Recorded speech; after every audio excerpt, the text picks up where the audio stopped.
ओम शांति। आज दिनांक 16 अगस्त 2022। प्रातः मुरली बाप दादा मधुबन। बाबा बोले, मीठे बच्चे, तुम्हें पवित्र रहने का व्रत लेना है। बाकी निर्जल रखने, भूख हड़ताल आदि करने की जरूरत नहीं है। पवित्र बनो तो विश्व का मालिक बन जाएंगे। मीठे बच्चे, तुम्हें पवित्र रहने का व्रत लेना है। बाकी निर्जल रखने, भूख हड़ताल आदि करने की जरूरत नहीं। पवित्र बनो तो विश्व के मालिक बन जाएंगे। 63 जन्मों से अनेक व्रत किए, भूखे रहे, प्यासे रहे, पर भगवान नहीं मिला, कुछ प्राप्ति नहीं हुई। बाबा आकर भक्ति का फल हमें ज्ञान देते हैं। तो बाबा कहते, पवित्रता का व्रत रखो। तुम पुकारते थे, पतित पावन आओ, हमें पावन दुनिया में ले जाओ। अब बाबा आए हैं, कहते हैं पावन बनो। पावन बनने की प्रतिज्ञा करो तो विश्व के मालिक बन जाएंगे। तो ब्राह्मण जन्म की श्वास, ब्राह्मण की महानता, सर्व प्राप्तियों का आधार पवित्रता। पवित्रता जो बच्चे धारण करते हैं वे ही विश्व के मालिक बनते हैं। पवित्रता अर्थात ब्रह्मचर्य नहीं, ब्रह्मचर्य के साथ साथ ब्रह्माचारी अर्थात मनसा वाचा कर्मणा दृष्टि वृत्ति कृति सब कुछ पवित्र हो। प्रश्न किया बाबा ने, इस समय दुनिया में सबसे अच्छे कौन हैं और कैसे? इस समय दुनिया में सबसे अच्छे कौन हैं और कैसे? उत्तर में बाबा कहते, इस दुनिया में इस समय सबसे अच्छे गरीब हैं, क्योंकि गरीबों को ही बाप आकर मिलते हैं। साहूकार तो इस ज्ञान को सुनेंगे ही नहीं। बाप है ही गरीब निवाज, गरीबों को ही साहूकार बनाते हैं। बाबा सदा कहते हैं कि गरीब भावना के साथ बाबा से स्नेह करते हैं। 1 अठन्नी 1 रुपया देकर कहते हैं हमारी भी ईंट लगवा दो।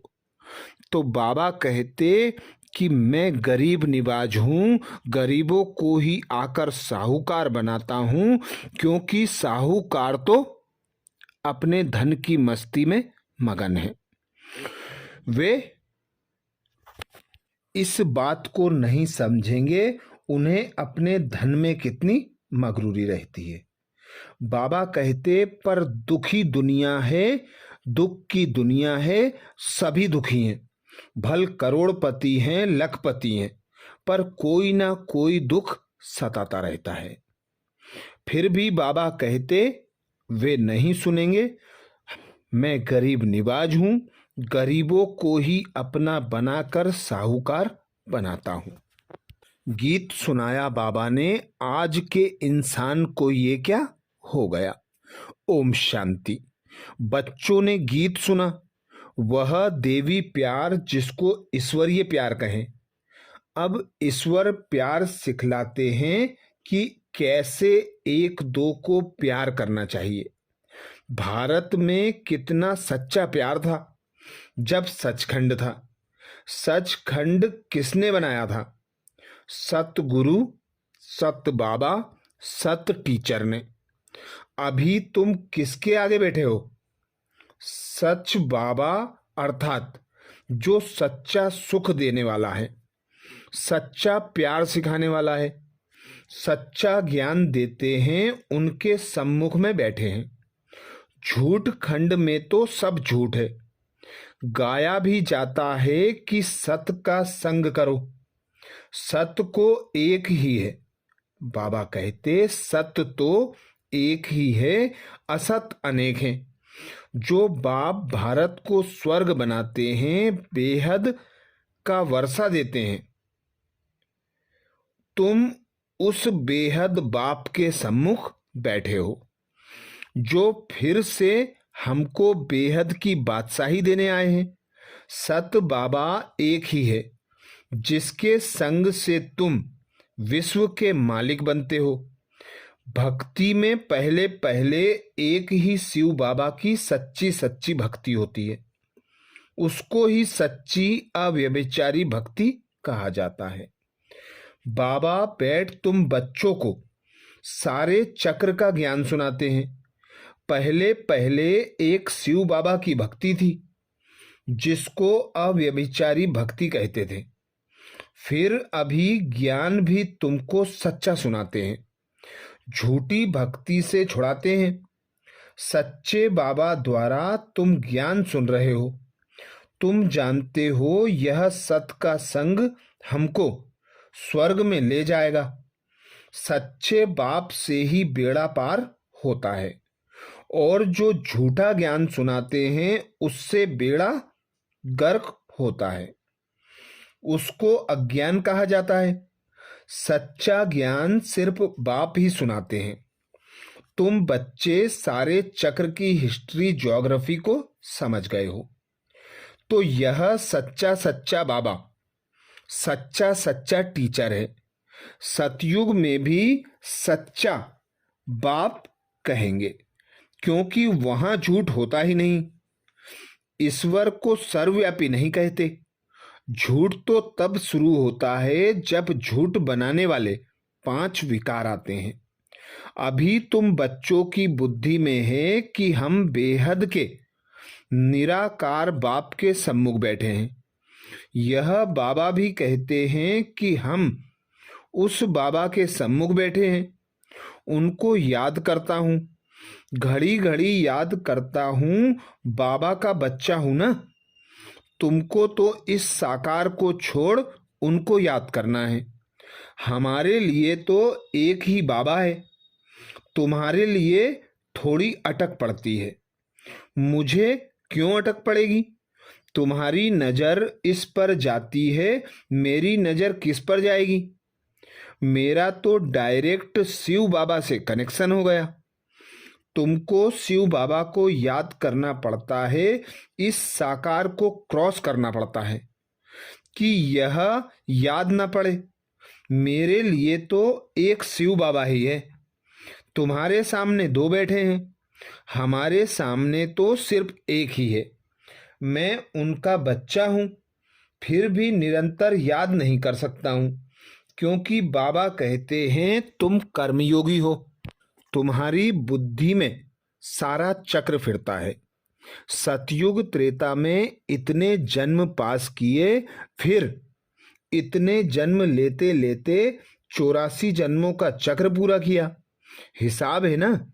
अब कलयुग का अंत आ गया, फिर आगे नया चक्र फिरेगा। हिस्ट्री ज्योग्राफी फिर से रिपीट होती है।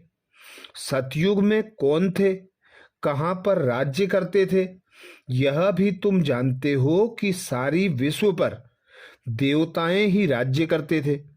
अभी तो कहेंगे तुम हमारी हद में नहीं आओ, हमारा पानी ना लो। बाबा तो बेहद का मालिक है। बाबा कहते हैं मुझे याद करो। यह बाबा नहीं कहते, इन द्वारा निराकार बाबा तुम आत्माओं को कहते हैं मुझे याद करो तो तुम कभी रोगी व बीमार नहीं होंगे। यहाँ तो बाप बच्चों को पैदा कर बड़ा करते हैं, फिर अचानक अगर वह मर जाते हैं, शरीर छोड़ देते हैं तो सब कुछ, तो बाबा कहते तो सब कितने दुखी हो पड़ते हैं। फिर तो शरीर निर्वाह अर्थ खुद ही सर्विस करनी पड़े। यह तो है ही दुखदाम। बाप तो तुम्हें कोई तकलीफ नहीं देते, सिर्फ कहते हैं मुझे याद करो तो विकर्म विनाश हो जाएंगे। बाप और वर्षे को याद करो। बच्चा जानता है कि बाप से हमको वर्षा मिलना है, तो भी अपना धंधा धोरी जरूर सीखते हैं। वर्षे के लिए बैठ तो नहीं जाएंगे। बाकी सिर्फ जो राजाई में जन्म लेते हैं वह वर्षे के लिए बैठते हैं। बहुत दान पुण्य करने से राजाई घर में जन्म मिलता है। राजाई ही संभालनी पड़े। वह राजाएं तो पतित हैं। अब तुम्हें पावन राजाओं के पास जन्म लेना है। लक्ष्मी नारायण के घर में वह सूर्यवंशी की राजाई में जन्म लेना है। वहां कोई प्रकार का दुख होता नहीं। सभी दुखों से छूट जाते हो। बाबा आकर धीरज देते हैं। अभी यह अंतिम जन्म है। तुम्हारी तो जन्म जन्मांतर से यह हालत होती आई है। बच्चे गिरते ही आए हैं दुखधाम में। सुखधाम कहाँ से आए? यहाँ तो दुख बहुत हैं, सुख अल्पकाल का है। भल बड़े बड़े आदमी हैं, उन्हों को भी दुख ही दुख है। इस समय जो गरीब हैं वह सबसे अच्छे हैं। बाबा आए ही हैं गरीबों को साहूकार बनाने। दान भी गरीबों को करना होता है। सब साधारण है ना। बाकी जो लखपति हैं, जिनके पास करोड़ों रुपया है, कितना भी उन्हें समझाओ फिर भी अपने धन की कितनी मगरूरी रहती है। बाबा कहते हैं ऐसे को क्या धन देना, मैं तो हूं ही गरीब निवाज। ऐसी कन्याओं माताएं, बाबा कहते ऐसी कन्याएं माताएं ही ज्ञान लेती हैं। कन्या का कितना मान है। सब उसे पूजते हैं, फिर शादी करने से पुजारी बन जाते हैं। हम आधा कल्प पूज्य फिर आधा कल्प पुजारी बने हैं। कन्या तो इस जन्म में ही पुजारी बन जाती है। कितना पावन है, शादी करने से ही पुजारी पतित बन जाती है। पति को परमेश्वर समझ माथा टेकती रहती है, उनके आगे दासी बनकर रहती है। तो बाबा आकर दासी पने से छुड़ाते हैं। बच्चे वृद्धि को पाते जाते हैं। तुम समझा सकते हो, हम ब्रह्मा के बच्चे शिव बाबा के पोत्रे हैं। उनकी मिल्कियत पर हमारा हक है। बाबा कहते उनकी मिल्कियत पर हमारा हक लगता है। उनकी मिल्कियत है बेहद की। विश्व का मालिक बनाते हैं, उनका फरमान है। बच्चे मामेकम याद करो तो मैं सत्य कहता हूं, तुम नारी से लक्ष्मी बन जाएंगे। इसमें कोई व्रत नेम करना, भूखा रहना नहीं है। आगे तुम बहुत व्रत नेम रखते थे, 7 रोज खाना नहीं खाते थे। समझते हैं व्रत नेम रखने से कृष्णपुरी में चले जाएंगे। वास्तव में सच्चा व्रत है पवित्र रहने का। वह तो हट से भूखे रहते हैं। तुम बच्चों को कुछ भी भूख हड़ताल आदि नहीं करना है। हाँ, तुमको पावन बनने की ही हड़ताल करनी है। हम सबको पावन बनाएंगे, तुम्हारा धंधा ही यह है। बाकी निर्जल रहना, खाना नहीं खाना, इससे कुछ होता नहीं है। तुम सिर्फ पवित्रता की प्रतिज्ञा करो। माताओं को पति के मरने से बहुत दुख होता है। उन्हों को जाकर समझाना चाहिए कि अब पतियों का पति आया हुआ है।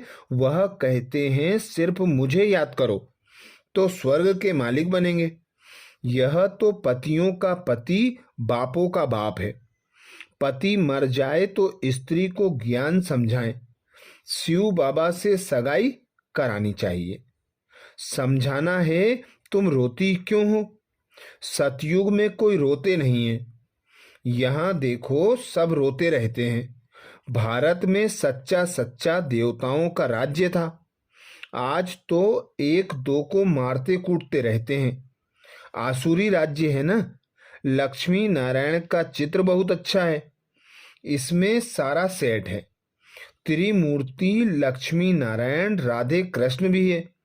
यह चित्र भी अगर कोई रोज देखता रहे तो याद रहे कि शिव बाबा हमको ब्रह्मा द्वारा यह बना रहे हैं। घर में भी छोटे छोटे बोर्ड बनाकर लिख दो, बेहद के बाप को जानने से तुम 21 जन्मों के लिए स्वराज्य पद पा सकते हो। धीरे धीरे बहुत मनुष्य बोर्ड देखकर तुम्हारे पास आएंगे। तुम रूहानी अविनाशी सर्जन हो, रूहानी सर्जरी का कोर्स पास कर रहे हो। बोर्ड लगाना पड़ेगा। बोलो, इस बाप को याद करने से तुमको बेहद की बादशाही मिलेगी। बाबा ने प्रश्न बहुत अच्छे लिखे हैं। बाबा के कितने रूहानी बच्चे हैं? बाल बछड़े वाला है ना, इसमें भाई बहन दोनों आ जाते हैं। बाबा के पास आते हैं तो समझता हूँ कितने बीके हैं, कितने कितना बछड़े वाला हूँ। बच्चे वृद्धि को पाते जाते हैं। तुम समझा सकते हो हम भाई बहन हैं। विकार की दृष्टि जा नहीं सकती है। बाप कहते हैं देह सहित देह का झूठा संबंध छोड़ मुझे याद करो तो तुम पावन बन जाएंगे। तुम अंजाम भी करते आए हो, मेरा तो एक शिव बाबा, दूसरा ना कोई। बुढ़िया भी यह 2 अक्षर याद कर लें तो बहुत कल्याण हो सकता है। हमने 84 जन्म लिए हैं। अभी हम ब्राह्मण बने हैं, फिर देवता, क्षत्रिय, वैश्य, शूद्र बनेंगे। ब्राह्मण जरूर बनना है और बनेंगे भी जरूर, कल्प पहले मुआफिक। ढेर के ढेर बनेंगे। अभी ब्राह्मण बच्चे जो विलायत आदि तरफ हैं वह भी निकल जाएंगे। याद तो करते रहते हैं। बाबा कहते हैं अपने कुटुंब परिवार में रहते अपने को आत्मा समझो। शिव बाबा का पोत्रा अपने को समझो। हम ब्राह्मण सो देवता बनेंगे। कलयुग में मनुष्य हैं, सतयुग में बनेंगे देवताएं। कलयुग में सब आसुरी मनुष्य हैं। अभी तुम देवीय संप्रदाय के बन रहे हो। यह बाप ही बतलाते हैं, दूसरा कोई बतला ना सके। इन वर्णों को कोई जानते ही नहीं है। तुम ब्राह्मण ही नॉलेज समझा सकते हो। जब तक कोई तुम बी के द्वारा ज्ञान ना लेवे तब तक समझ नहीं सकते। तुम ही दे सकते हो। इसमें दिल बड़ी साफ चाहिए। दिल साफ मुराद हासिल। कोई कोई की दिल साफ नहीं होती। सच्चे दिल से सच्चे बाप की सेवा में लग जाना चाहिए। हॉबी होनी चाहिए। हमारा काम है समझाना। यह भी जानते हो 108 से माथा मारेंगे तो कहीं एक की बुद्धि में बैठेगा। 1-2 निकल जाएंगे जो कल्प पहले निकले होंगे। बीके बना होगा वही आएगा। थकना नहीं है। तुम मेहनत करते रहो, कोई ना कोई निकल ही पड़ेगा। कहाँ भी जाओ, मित्र संबंधी के पास जाओ, शादी मुरादी में जाओ, हर एक के कर्मों अनुसार राय दी जाती है। मुख्य है पवित्र रहने की बात। कहाँ बाहर खाना भी पड़ता है। अच्छा, बच्चे शिव बाबा की याद में रहेंगे तो माया का असर नहीं होगा। बाबा सबको छुट्टी नहीं देते हैं। लाचारी हालत में देखा जाता है, नहीं तो नौकरी छूट जाएगी। हर एक को अलग अलग राय दी जाती है। दुनिया बहुत खराब है। कईयों के साथ रहना होता है। एक कहानी भी है। गुरु ने चेले को कहा शेर की गुफा में रहो, वेश्या के पास रहो। परीक्षा लेने भेजा। वास्तव में वह कोई परीक्षा नहीं, यह तुम बच्चों के लिए है। तुमको शेर के पास तो नहीं भेजेंगे। बाप तो समझाते हैं कोई भी हो उन्हों को बाप का परिचय दो। दिन प्रतिदिन बुद्धि का ताला खुलता जाएगा। झाड़ बढ़ना तो है ना, तब तो विनाश भी शुरू हो। इनसे पहले विनाश तो हो ना सके। यहाँ तो राजधानी स्थापन हो रही है। बाप तो कहते हैं सिर्फ मुझे याद करो। अच्छा, मीठे मीठे सिकिलदे बच्चों प्रति मात पिता बाप दादा का याद प्यार और गुड मॉर्निंग। रूहानी बाप की रूहानी बच्चों को नमस्ते। हम सब रूहानी बच्चों की रूहानी माता पिता बाप दादा को याद प्यार गुड मॉर्निंग और नमस्ते। धारणा के लिए मुख्य सार में बाबा कहते, पहली पॉइंट, नॉलेज को धारण करने के लिए दिल बड़ी साफ रखनी है। सच्ची दिल से बाप की सेवा में लगना है। सेवा में कभी भी थकना नहीं है। नॉलेज को धारण करने के लिए दिल बड़ी साफ रखनी है। सच्ची दिल से बाप की सेवा में लगना है। सेवा में कभी भी थकना नहीं है। दूसरी पॉइंट बाबा कहते, वायदा करना है, मेरा तो एक शिव बाबा, दूसरा ना कोई। देह सहित देह के सब संबंध झूठे, संबंध छोड़, एक से सर्व संबंध जोड़ने हैं। गरीबों को ज्ञान धन का दान देना है। वायदा करना है, मेरा तो एक शिव बाबा, दूसरा ना कोई। देह सहित देह के सब झूठे संबंध छोड़, एक से सर्व संबंध जोड़ने हैं। गरीबों को ज्ञान धन का दान देना है। वरदान दिया बाबा ने। वरदान में बाबा कहते, भाग्य और भाग्य विधाता की स्मृति से सदा खुश रहने और खुशियां बांटने वाले सहज योगी भाव। भाग्य और भाग्य विधाता की स्मृति से सदा खुश रहने और खुशियां बांटने वाले सहज योगी भाव। डिटेल में बाबा कहते, संगम युग खुशियों का युग, मौजों का युग है, तो सदा खुशी में रहो और खुशियां बांटते रहो। भाग्य और भाग्य विधाता सदा याद रहे। बाप मिला सब कुछ मिला, यह स्मृति ही सहज योगी बना देगी। दुनिया वाले कहते हैं कि कष्ट के बिना परमात्मा नहीं मिल सकता, और आप कहते घर बैठे बाप मिल गया। जो सोचा नहीं था वह मिल गया। खुशियों का सागर मिल गया। इसी खुशी में रहो, यह भी सहज योग है। स्लोगन में बाबा कहते, शुद्धि और विधि पूर्वक हर कार्य करने वाले ही सच्चे सच्चे ब्राह्मण हैं। शुद्धि और विधि पूर्वक हर कार्य करने वाले ही सच्चे सच्चे ब्राह्मण हैं। तो ये थे बाबा के महावाक्य 16 अगस्त 2022 के। अच्छा, ओम शांति।